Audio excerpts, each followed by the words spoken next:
The things that killed us 120, 150, 200 years ago before we were 50, 60, or 70 were infectious diseases or famine or war. They weren't metabolic diseases because the obesity rate in 1901 was 1%. And most cardiologists had never seen a heart attack. What do you think is causing these type of metabolic diseases? I think the primary driver is processed food. Joining us today is Zane Griggs, author of Kicking Ass After 50 and host of the Healthy After 50 podcast. With over 25 years guiding midlife professionals, he's helping us redefine aging through practical wellness, fitness, and longevity. I want you to answer this question as honest as possible. I'll do my best. How many people do you know from grade school and up that have passed away already? Many of the people I went to school with, they've died of some form of lifestyle-driven disease. There's at least 10 or 12. When you're working with your clients, what's one of the first steps that you take when it comes to their nutrition? Getting rid of seed oils, limiting processed grains and sugars to as little as possible, and sticking to whole food really is the first step. What's like your number one biohack? I would say hormone replacement therapy, and that has been one of the most impactful things I have ever done. What are your thoughts on the GLP-1 drugs? I think they can be used wisely, like any tool, or they can be abused and overused. And we have so many people now who are already in a position where they feel like they can't come off of them. What is the true problem with personal training today versus someone like yourself? Welcome to another episode of a Healthy Point of View podcast. I'm your host, Sam Tejada, and as usual, we're bringing experts from all over the world to talk about health, wellness, beauty, and mindset. Today, our guest, this is not your usual typical personal trainer. This is someone who has taken that functional health approach on helping people get well through personal training. This is someone who's actually taken personal training and put the word personal back into personal training. He's helping people who hit that age, the over the hill age of age 40 and up, maintain themselves in a rejuvenated state. Today we have Zane Griggs here, man. Pleasure, brother. All right. Thank you, Sam. I appreciate that. It's great to be here. Yeah, and brother, I was on your podcast not too long ago, Sure. Talking about a few things. We kind of got to know each other a little bit more doing your podcast, and you're doing some incredible things, and Thank I you. told you, I said, when you come here to South Florida to come on the podcast, I want you to come to the Liquid Vita and kind of see some of the things that we're doing, because I know you vibe on it, you're into it, Oh, yeah. especially when it comes to data and your health and wellness. Absolutely. No, it was great. I really appreciate you bringing me in and giving me the tour. And I got to try some of the stuff. Got a DEXA scan. Got some insight on the data you guys are collecting. I'm really impressed. Really impressed. Really amazed. Absolutely, man. So, dude, you have like this specific focus for people above the age of 40 and how to get their metabolic health and their whole physical health on point. Before we get into that, I want to kind of get to know you a little bit better, and for the listeners and viewers to kind of understand what even got you into this whole health and wellness business. Well, it was really just a personal drive or passion about, a desire to avoid metabolic disease. So actually, in my early mid 20s, I was watching my uncles, my dad's older brothers, struggle with some form of metabolic disease, heart disease, diabetes, and I don't want that to be me. And my dad, well, we didn't know everything back, 80s and 90s. It wasn't like perfect, and I think we're still learning. But he made an effort with his diet and exercise, and so he wasn't having the same issues that they were Right. at the same age. And so that told me something like, okay, these things can be impacted by the choices we make. And that's when I started. Of course, this is the early mid 90s, so we didn't have the internet. We could just start looking stuff up. We certainly didn't have Chat GPT. We had The to read. encyclopedia. Yeah, basically, you had to read. You read some, and really the standard. I knew the standard recommendations weren't what we needed. That became clear because people who followed them weren't getting the results. And so it was reading alternative health books, asking people questions. Every time I met a trainer, asking them questions, and it was just self-exploration and experimentation. Right. To the point of I was following a vegetarian, sometimes vegan diet for about 3.5 years until that I found did not work for me. And I shifted and then became a trainer in 98. Again, still experimenting, started working with low carb diet as an answer for some of my weight loss clients. but continue to experiment. Intermittent fasting, fasted workouts. So just through the years, playing with different modalities. Well, I guess strategies is a better word. And sometimes learning the hard way that you can over leverage those. Yeah. And to the point where I actually hit a wall. I was overtaxing metabolic stress, doing Really? really under fueling, overtraining for the way I was fueling, and it taught me some lessons, and really I think helped me with how I approach my clients now, especially being over 40 and sometimes over 50 and even 60. We don't need to.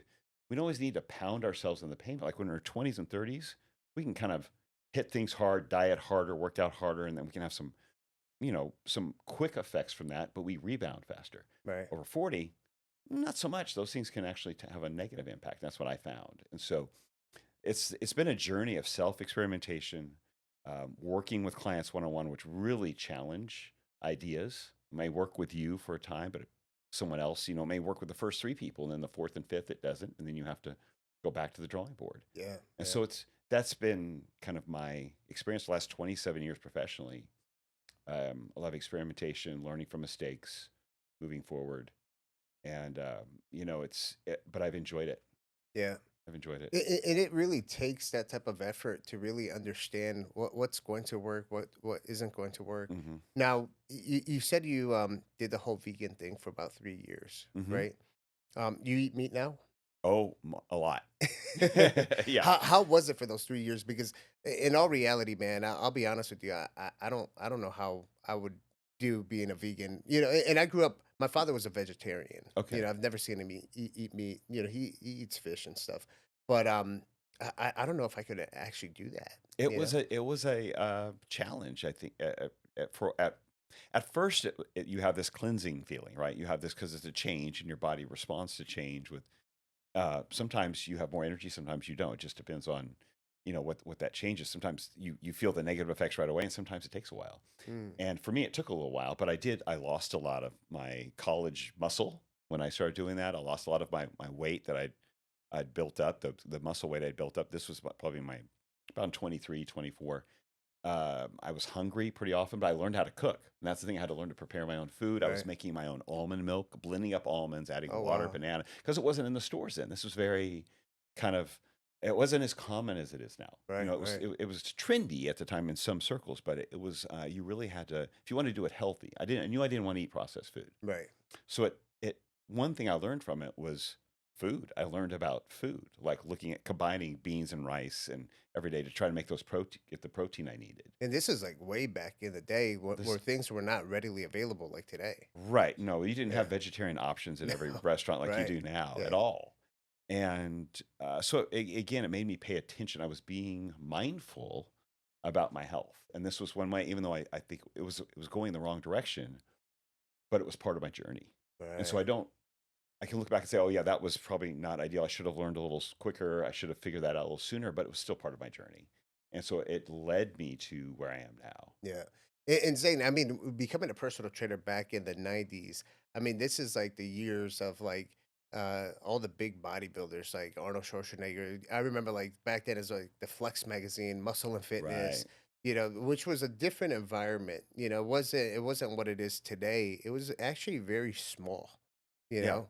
It was So very bro yeah. too. It was very like gym bro. Yeah, You know what I mean? yep. It was very, very gym centric, very bodybuilder centric. And that was where a lot of the information was coming from. What gym did you go to back then? Oh my gosh. I've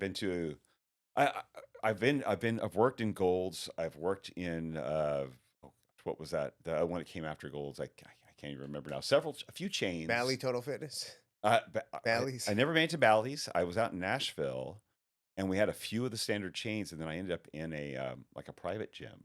Okay. Well, it was just a standalone, like local gym, and from there, after a few years, moved into a private training studio, Okay. and that's where I think my career really took a different turn, where I was around a lot of professionals and really well-educated people, and so there's a lot more of that. When it's just trainers and clients, it's a different atmosphere. Yeah. You know what I Yeah. mean? And it was one of the early ones in the middle of the country. There was a few of those like that, Chicago, New York, LA, but this was one of the early 2000s, 2002, 2003, a training studio uh, wasn't that common, except coastally back then. And so it was a great environment for learning and for kind of honing those skills, be able to ask questions and kind of learn from each other Right. because you're surrounded by a bunch of professionals, Yeah. and it wasn't as gym bro, right? It was a little more like there were people in there with PhDs, there were people in there with master's degrees, and the clients were more affluent and they were older. And that's when I learned to start working with older clients, people that maybe had some obstacles, some physical issues, or they have metabolic issues, or they just come back from a surgery or struggling with cancer, being Right. cancer treatment. So it really got me working with people from what we might call special populations. Yeah, yeah. Obviously, this wasn't like people that are just looking to have those big, solid brick arms or big pecs. These are people that are trying to find answers to, Right. Health. health. Right, Yeah. a lot of issues that they're having that they can't find answers to, which is amazing to be, one of the individuals to be able to help them navigate and figure out those answers. hmm Now, Zane, how old are you right now? 54. I'll 54. be 55 in November. Yeah. And, Yeah. and you take very good care of yourself, man. So I Thank commend you. you on that. So the at age 54, hmm and I want you to answer this question as honest as possible. I'll do my best. So, how many people do you know from grade school and up that have passed away already? Oh, there's a handful that I see popping up on Facebook, like so and so passed away, from grade school and high school. I'm sure there's at least 10 or 12, at minimum that I've heard of. Probably many more that I haven't, because I grew up in California. I live in Nashville now, 2,000 miles away.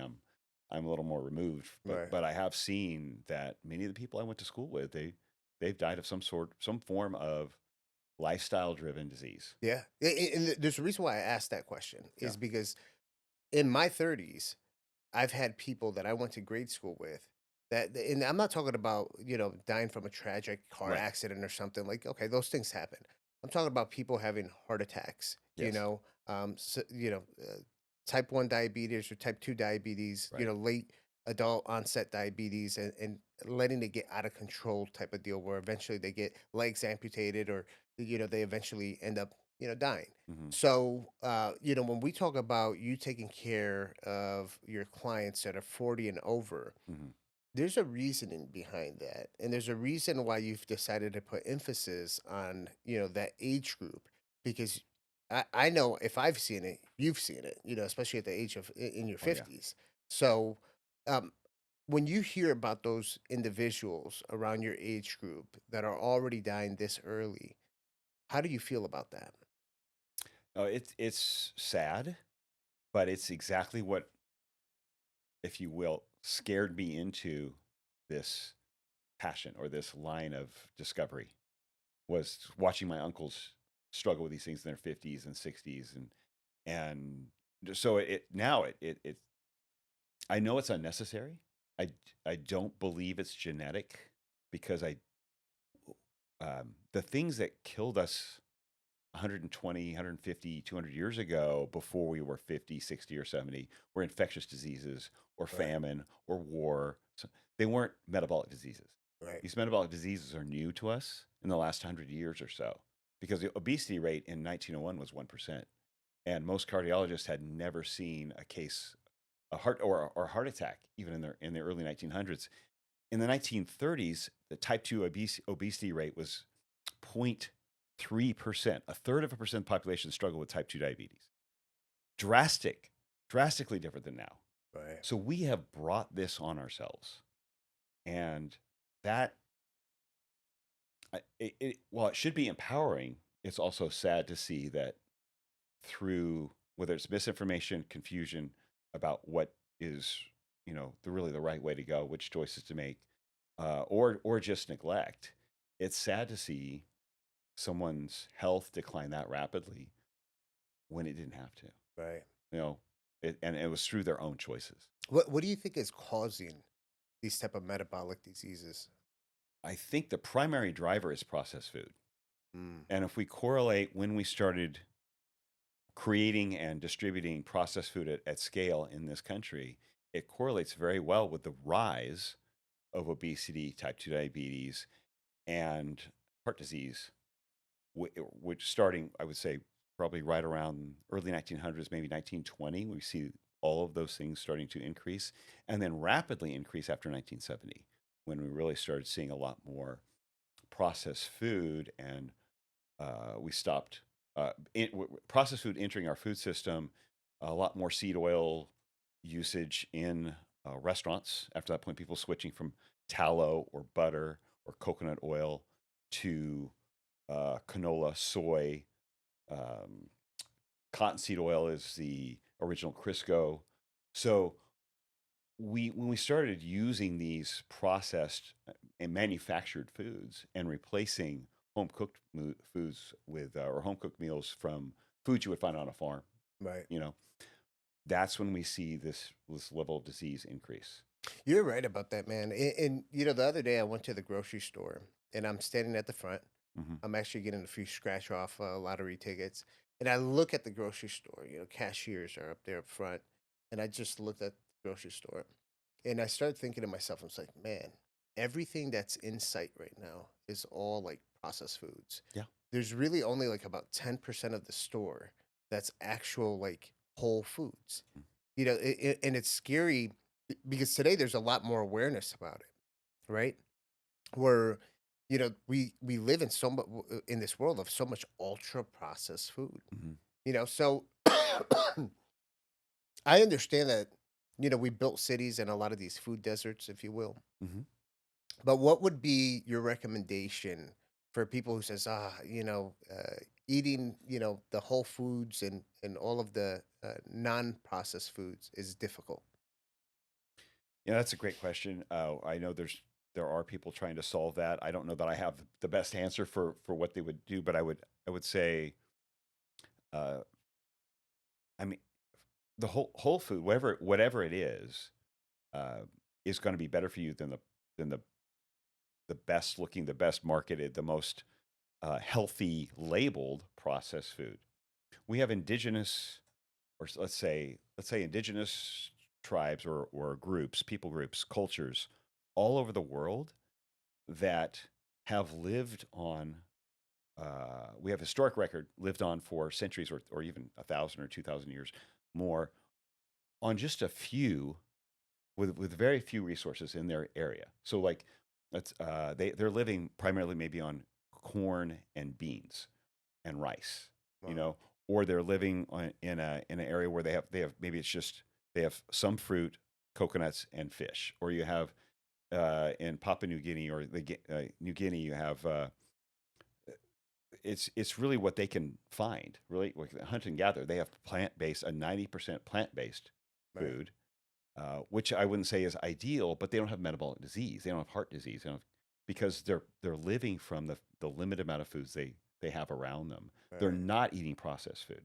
Yeah. And so even if you only have a limited amount of whole food available to you, whatever vegetable, fruit, and animal protein you have, even if it's just milk and eggs and some odd veggies and some corn, that is far better for you than any processed food. So you may be limited, and I'm sad to see that. I mean, it's terrible. We still have food deserts in this country.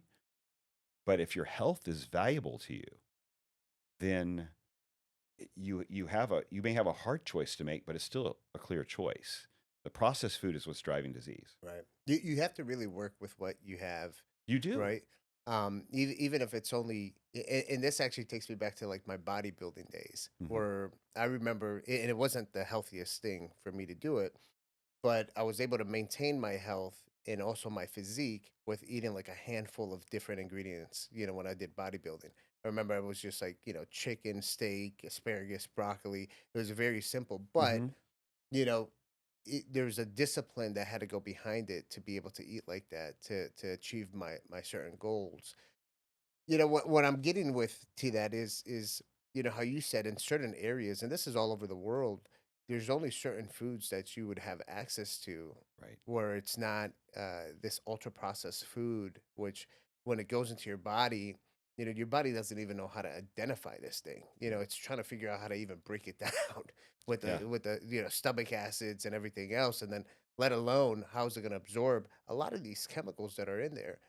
So when you're working with your clients, what's one of the first steps that you take when it comes to their nutrition? Well, it's like I just mentioned it, move towards whole food, get rid of as many ultra processed foods as possible, limit it to maybe it's 10% of their diet instead of it being 60 like the average American. Right. 60% of the average American eats diet is ultra processed food. We could shift that down to closer to 10. We have a few sweet treats here and there or something that's really special to them. And there's a little bit of that can be managed and it's sustainable, right? But getting rid of, I think the evidence at this point, at this time, with the way truth has been revealed to me at this point, is that seed oils are one of the worst drivers of metabolic disease because of the oxidative stress they cause in our mitochondria, which then leads to the metabolic dysfunction we see with insulin resistance and so Oh forth. yeah. And so getting rid of seed oils, limiting processed grains and sugars to as little as possible and sticking to whole food really is the first step. And I think macronutrient variations can be played with and adjusted for the person's lifestyle and their needs.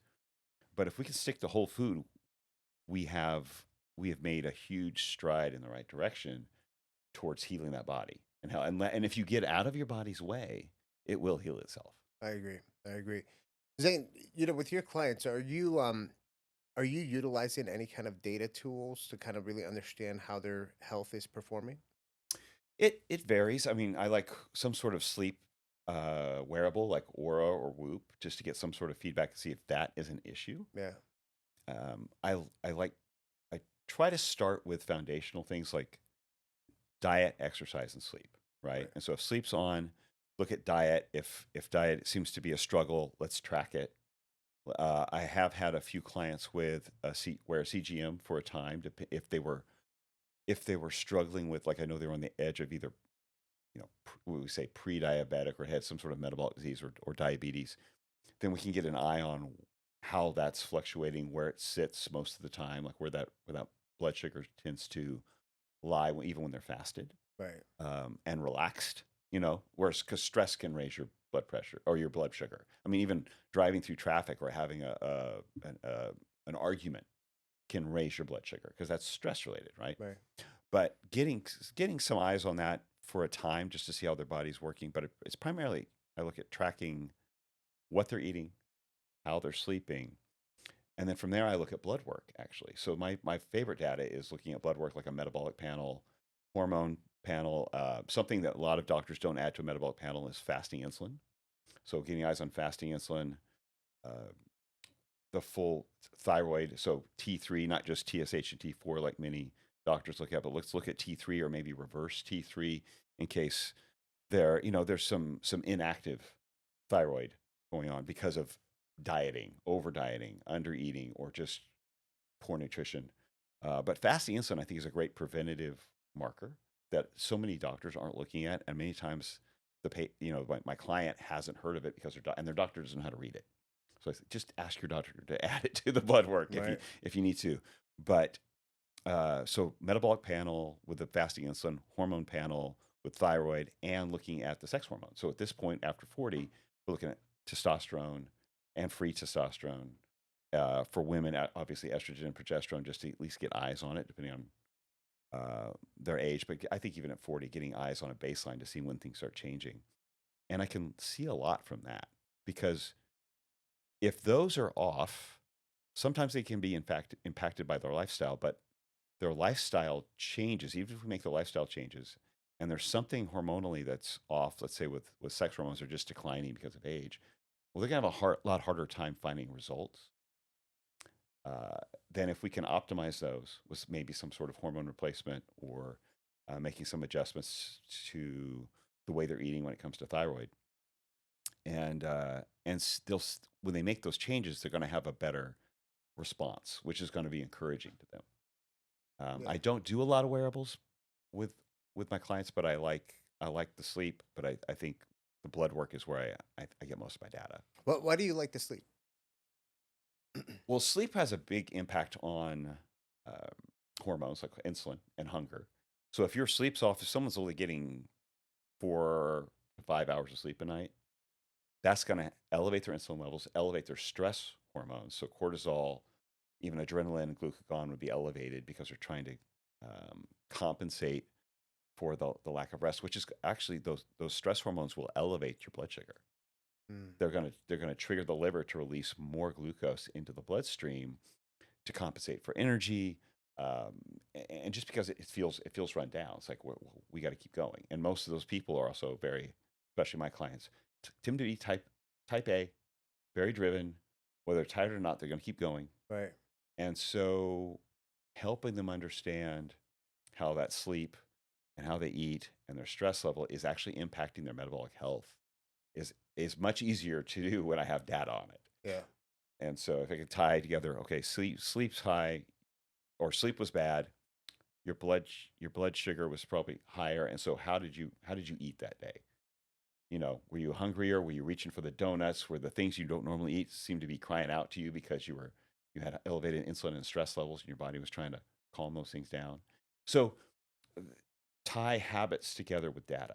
Right. And I think that's where people get a little bit of an aha moment when they see how their sleep is actually impacting how they get through their day, and many times the choices they make. Yeah, yeah. And, I'm big into sleep data as well. And one thing that I know is that if I don't have good sleep, Hmm. the next day I'm struggling a little bit. Okay. Like there's a little bit of mental fog, clarity's not there, energy levels are a little bit low. So I agree with you, man. Sleep data is extremely important.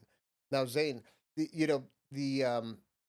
as a personal trainer, some of the things that you're talking about, Way outside my scope. yeah, yeah, it's like I appreciate it, right? Because I feel like these are the things that bring the word personal back into personal training. And it allows you to really understand your clients in a certain way that most personal trainers don't take the initiative to understand their clients at that level.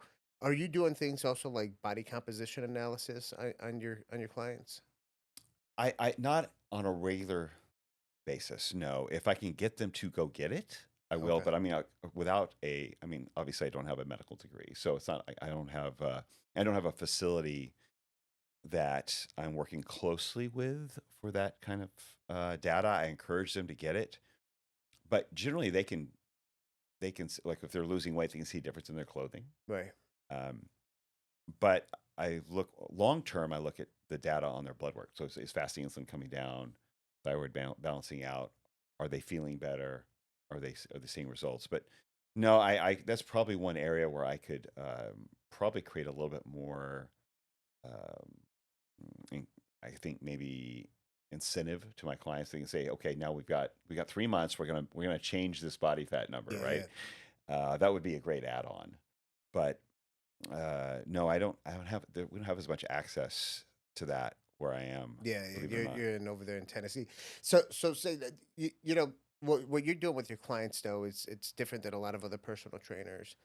What is the true problem with personal training today versus someone like yourself? Ooh, take a dig at my industry here.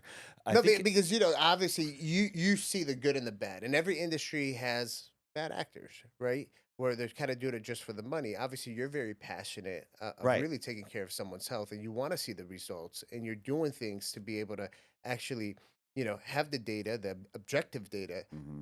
that your clients are actually making progress. But at the same time, we've seen our wellness industry grow tremendously, right? Hmm. Where you got these big box gyms, Yes. they're hiring personal trainers where you go in there, so like, that's gonna be my personal trainer. Like, hold on one second, you Right. know? Oh yeah, I've seen a lot of that too. I know Yeah. exactly what you're talking about. And it's um, I, I think we have the same problem in the personal training that we do in our medical industry, in that we have people who operate in silos and they understand their particular niche, but they're not looking at their patient or client in a holistic view. Right. And when if their exercise is disconnected from their nutrition, and that's disconnected from what their blood work's telling you, or what their wearable data like the sleep are telling you, then you have an incomplete picture, and no one is tying it together for the client. for the person who's trying to make a change. And many times they're not, we shouldn't expect them to know how to do this if their trainer Right. doesn't. And it's great if someone can be their own best advocate. And that's what I encourage my clients to do is educate them along the way so that they are their best advocate when they go see their doctor. But someone has to be looking at everything and helping tie all of that together. And that was my frustration with, as a personal trainer, I wasn't getting enough data. I Right. wasn't getting enough eyes on the other aspects of their lifestyle that was impacting results. Right. And so it doesn't matter what kind of workout I put them through. If they're leaving and they're throwing donuts down their throat, or they're not getting enough sleep, and they don't realize how all of those things come together, and their doctor's not paying attention to preventative health like fasting insulin or their hormones, well, they don't have much of a chance to make progress. Right. And so it was out of my own frustration that I went this direction. Like I wanted to start taking, which was not allow, and I never did this, but I would say I'd love to take everybody's blood sugar as soon as they walk in the door of the gym before their session. I'm not a medical, I'm not a nurse. I'm not a PA. I can't do that. But that's what I wanted. And that's where my frustration started. It's like, I wonder what their blood sugar looks like. Right. Right. Yeah. I mean, there's ways to do it now, right? With the continuous glucose monitor. There are Yeah. now, Yeah. but this But back in the day, 15 yeah, years yeah, ago, yeah. I was just frustrated. Yeah. Especially knowing what you know, how the body reacts and stuff to some of these That was foods. my learning. That was my Yeah. learning curve. Yeah. Yeah. So Zane, obviously, besides you taking care of other people's health, you take care of your health very well. What's like your number one biohack? Biohack. So beyond the diet, exercise, and sleep, Yeah. I would say it's hormone replacement therapy is amazing. So I've been using testosterone since I was 48 or so. And my free T dropped to I got my blood work. My free T was at 6.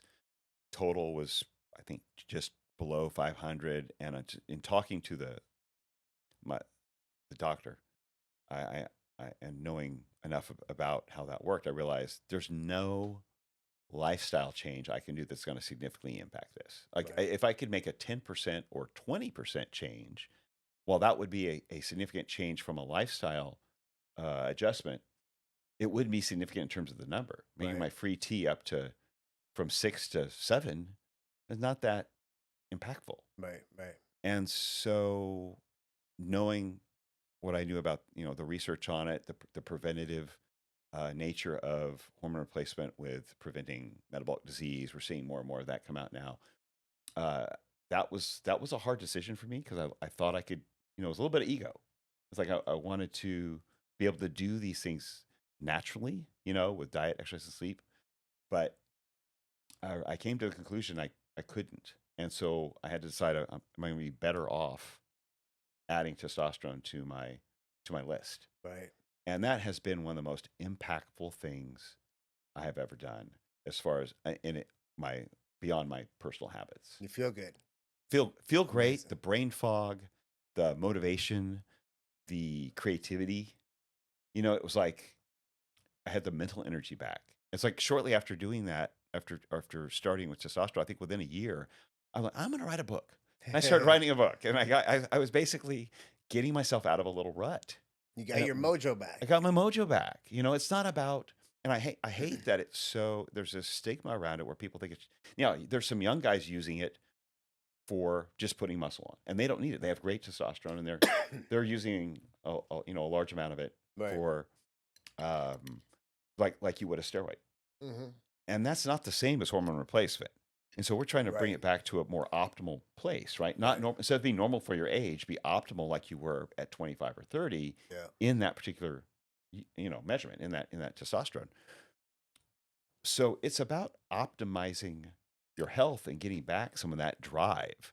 It's for me, I mean, maybe I added 10 pounds of muscle I didn't have before, but that's not enough of a reason for me to start taking testosterone. Right. What the reason that propelled me were the long-term health benefits, and then the way I felt and what I was ready to take on in this second half of my life. because I mean, when you hit 50, you know, your summers are numbered at that point. Yeah. And what do you want to do with it? What do you want to do with the time you have left? So I wanted to keep making a difference. Yeah. I didn't want to let off the gas. No, that's important. And especially, when you said that number 50, it's and I didn't think about this until I was actually in my 20s, which they consider your first quarter of your life, right? Mhm. And my functional medicine mentor, Dr. Robert Willix, who unfortunately passed away at the age of 80 right before COVID. Mm. I was learning from him since the age of 19. Wow. And one of the things he brought up to me, he said, Sam, like, I'm focused on legacy. I still do this because, I really enjoy it. And he brought it up to me. He says, I'm in the fourth quarter of my life. And then he actually broke it down. Like, he says, there's the four quarters, right? When you take someone who you're expecting to possibly live until they're 100, and you have the first 25 years, you're kind of just like really doing your thing. You're in college, you're partying, you're not thinking about anything else but that, maybe chasing after girls or whatever. Mhm. And then you got your second quarter of your life where it's just like you're just working, working, working, working, working. And then you have your third quarter where you're just like, you're ready for retirement. And a lot of people, they didn't even prepare for retirement. So they're just like, they're trying to like, oh man, it's like things are creeping up. Yeah. And then your fourth quarter of your life, you're just like really just trying to like enjoy life. You're trying to like leave things in a good place for your family. And some people don't even make it to that last quarter, Right. So like, Most people. I felt yeah, most people, right? And I felt your energy when you're like, yo, when I hit 50, like your thought process changed for yourself. And this is someone who's into health and wellness, Yeah. you know?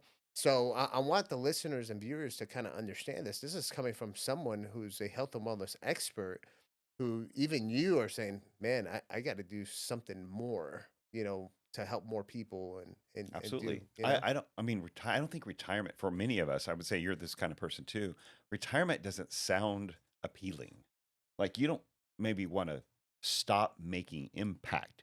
What the amount that you do or the way that you do it may change or adjust, but you don't, what are you going to do? Go hang on the beach, go fish? yeah, You'd be bored in about 3 or 4 weeks, I right. bet. Yeah. You'd be bored out of your mind and you'd be looking around for something to build or you're going to like, hey, let's reorganize the way this works over here. Yeah. And there's a mindset, especially for men, we need to have a purpose. We need to be about something. Right. I agree. And when we stop, when it becomes about, oh, is it time to go get more dog food? Am I just, oh, how does the garden look? And that's like your days just pass and you don't have a whole lot of purpose. I think that's the beginning of the end for a lot of men. Yeah, I agree. Yeah, And it's like you got to continue to keep on learning. Also, learning never stops. 100%, Yeah. 100%. Zane, let me ask you, because obviously you said you do the TRT, and you're big into peptides as well too, Yeah, right? love them. Yeah. What are your thoughts on the GLP-1 drugs? Ooh, that's ideally, I think if someone needs them or feels like they need them or want to change habits, I think it's use it to change habits. Like I would never want it to be someone's only tool Right. or their only crutch. Use it as a way to start changing your eating habits, your exercise habits, change your lifestyle, change the way you look at food because it does impact cravings so well that you can start making changes without having all that food noise. And as minimal dose as possible. Like I've had clients who you might look at and say, oh, they don't need a GLP-1, but they'll microdose it at a very low level, and it'll reduce some inflammation, bring down their appetite a little bit, and they can hit a new goal. Right. I realize not everybody's in that optimal health position, and that they need a little more. I think they can be used wisely, like any tool, or they can be abused and overused. And we have so many people now who are already in a position where they feel like they can't come off of them because as soon as they do, the inflammation comes back and the bloat comes back and they immediately start gaining weight and they don't know how to come off. So they're almost like customers for life. Wow. And I that's not ideal. I don't think that's the best way to use these. I think they should be used as one part of your strategy to reverse metabolic disease, change your habits, and turn your whole lifestyle around. Yeah. Again, it's like any tool that it can be used for the better or worse, depending on how it's used. Yeah, I agree with you, man. It should be utilized as a tool, not a crutch. So that's for sure. Because if not, it could just cause a heck of a lot more issues than the Oh, yeah. benefits Yeah. that you receive from it. Zane, we got a big movement happening right now. Make America Healthy Again, the Yeah. MAHA movement. Right. What's your opinion and your thoughts on it?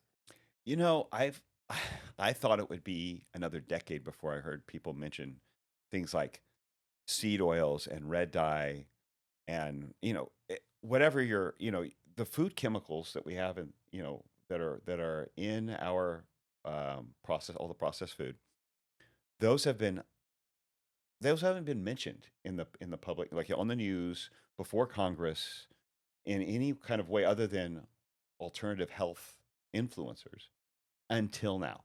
Right. And so for the Maha movement to bring all of these real issues and questions to get people thinking about it and discussing it in the public zeitgeist, as they call it, it's the public conversation. Everything from, like I said, the mainstream news to Congress, we're talking about health from a lifestyle change perspective or a food choice Right. perspective. Over 90% for sure, let's just say 90%, be conservative, of the deaths in this country come from lifestyle related diseases, not infectious disease. And yet all we really before this ever heard about was how to from our, let's say, the CDC, was how to impact infectious disease. Most of the money and the attention was towards infectious disease, yet Right. that's impacting a single digit percentage of the deaths in this country. Most of it's coming from lifestyle disease. Right. And so now we're talking about it and now we're thinking about it. And people are making documentaries about it. Yeah. And people are debating it. And debate is good. Right. Debate brings the subject out. And even if people disagree and they're talking about it, they're not sure which way to turn, but they're trying this and trying that, they've begun their journey like I did. My first step was not a great one, but it led me to the next one. Right. And so if we can Yeah. keep that conversation rolling and start making some changes like many states have, where they're expecting like Texas to they're putting, if they contain some of these if the foods contain some of these ingredients, they have to label it not fit for human consumption because and list those ingredients now as dangerous ingredients like seed oils and certain dyes and so forth. Yeah. I love that, man. It's there's things out there like, for example, cigarettes, alcohol, Yeah. that we know it's not good for us, and it's listed on the packaging, Right. right? At least we know. At least we're being told that it's not good for us. So, Yeah. what Texas is doing and creating that awareness, Yeah. then listen, at that point, it's up to the person. Like if you decide to eat Exactly. it, that's on you. Informed consent. Right? Exactly. Informed And consent. think about what it took to get that labeling. If you go back a few decades on cigarettes and on Right. alcohol, it wasn't like that before. Remember, we had doctors advertising cigarettes back in the As day. like We if had it the was healthy, Flintstones right? advertising cigarettes back in the Wow. Flintstone Yeah. commercials, Flintstone cartoons. Right. And so it took a lot to get there, to get those on those labelings on things like we take for granted now, cigarettes and alcohol, Yeah. which should be obvious. And so this is the next step. I think this is the next step in turning health around here, and because it's just gone too far. I agree, man. I agree. Saying what's the next big thing for you, man? I know you have like an ebook and stuff that you've put together, and I have a free, what's called free 40 plan, free40plan.com. So it's basically just how I approach my clients. It's real small, little PDF that someone could get through. It's just a few pages, and it gives them an idea from diet, exercise, some recovery, and then hormone replacement, some optimal targets for them, and a little bit on peptides. But it's mostly kind of the foundations of that, how I approach my clients, just for someone who's curious and something they could take to the doctor. Say, hey, can we add these to my blood work? and start thinking about food in a different way, explaining how and why I believe these processed foods are causing disease with a little more education. So it's a little nerdy, but not too nerdy. Right, right. Just enough to kind of educate and create curiosity for someone who's interested. But I'm speaking at I'm speaking at the Hack Your Health conference coming up in November. Okay, nice. I presented there last year. I'm also, in addition to my presentation, I'm moderating a panel, a men's health panel, and so I just like let's get the word out, talking about for older men, for men over 40. Like there's one young guy on the panel who's like in his early 40s, and the rest of us are like 55 and 60, and so and men typically, I mean, compared to women, let's say, tend to neglect certain areas of our health, right? We Right. tend to be less, we show less stewardship for our health than women do. Women are used to kind of paying attention to these Right, things, and we right. tend to kick the can down the road a little bit before we get to it. All, we keep pushing it off. Yeah. And so addressing men's health at that panel is going to be very exciting with these guys, because they're all a little different. They all have different approaches, but they're all successful in the way they're taking it on. And so I want to keep addressing, you know, helping people, not just men, continue to charge forward with their health after 40. It's not time to let off the gas. Right. It's be smarter, not harder. You know, Yeah. work smarter, not harder, and leverage all of that wisdom and experience in the circle of influence you've developed over the last few decades, and spend quality time with your family, even though you're getting a little older, and pursue those passions, because you get into an age where you might have more time and more money, and you want to be able to enjoy it. Right. But the big thing is just let people know there's hope. There's a way. There is. Yep. Yep. No, I love that, man. And you said it very powerful in the right way. And people have to really take that step and take control of their health. Yeah. Zane, if there's one person that's listening to this podcast, Mhm. right, or watching the podcast, and they truly do resonate with today's message, what's one thing you can leave them with? Mm. They're not metabolically destined for metabolic disease. They are not genetically destined for metabolic disease. They don't have to have their last 10 or 20 years of their life. They don't have to spend the last 10, 20 years of your life managing disease, some form of metabolic disease, obesity, diabetes, heart disease. That is not your destiny. Right. And that choice is in your hands. And you may be uncertain about how to do it, but the first step, you know, eat food that only eat food that existed 100 years ago or more. If it wasn't around 100 years ago, maybe it needs to be removed from your plate until you get your health turned around. Then you can, you know, figure out some choices. But you're not destined for sickness. I don't care what happened to your parents or your grandparents, what you see happen to your friends. That was impacted by environment, Right. not genetics. Perfect. Love it. Zane, if people want to find you, where do they find you? ZaneGriggs.com is the easiest way to find all my handles. I'm most active on Instagram at Zane Griggs Fitness, but ZaneGriggs.com has all the handles and has that free 40 plan link as well. So Awesome. they can Which find we'll include all those links down below as Okay. well too. Great. So, Thank you. brother, it was a pleasure having you on the podcast. This was great. This is Thank you, Sam. information that people really need. So, we're going to be able to share this and bring it to the world. And I appreciate you for coming here, brother. Thank you, Sam. I appreciate it as Absolutely.